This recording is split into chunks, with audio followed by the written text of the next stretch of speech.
Құрметті оқушылар, бүгінгі сабағымыздың тақырыбы сапта жүру ережесі, саптың түрлері және олардың элементтері, алдын ала және орындалатын белгіленетін пәрмендері, сарбаздың сапқа тұратын дейінгі және саптағы міндеттері, бір орыннан тұрып сәлемдесу.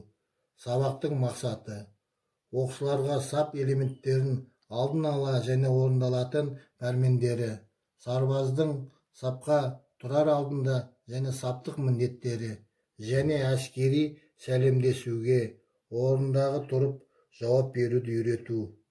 Дамыту: сапқа тұру алдындағы және саптағы әскери қызметшінің міндеттері және саптық элементтері туралы түсіндіру.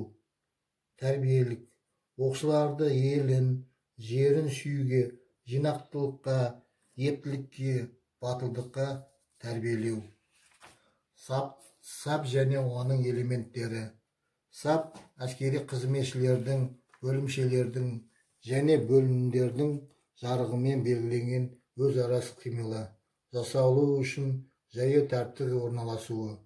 Жазылма сап және бөлімшелердің маңдай шеп бойынша бір сызық бойынша бір қатарлы немесе екі қатарлы жарғымен немесе командирдің белгілеген арақашықтықта орналасқан сабы.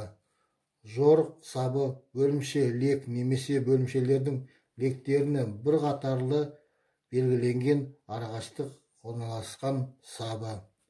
Сап тұру алдындағы және саптық әскери қызмет міндеттері. Өзінің қаруын, жеке қорғаныс құралдарымен бекініс құрал саймағындағы нысандағы киімдеріне және жабдықтарының жарамдылығын тексеруге, жабдықтарын дұрыс кию және жөндеуге, нақтылаған кемшіліктерді жою үшін жолдасына көмектесуге.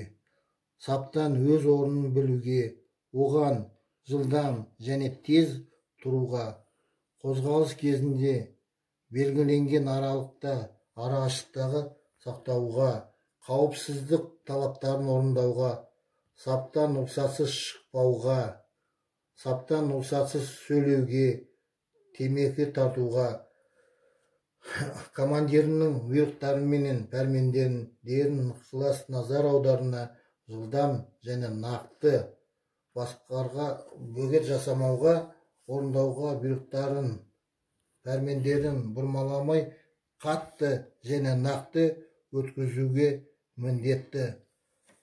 Балалар, сіздерден кері байланысты күтемін. Бүгінгі сабақта не түсіндім, не білгім келеді?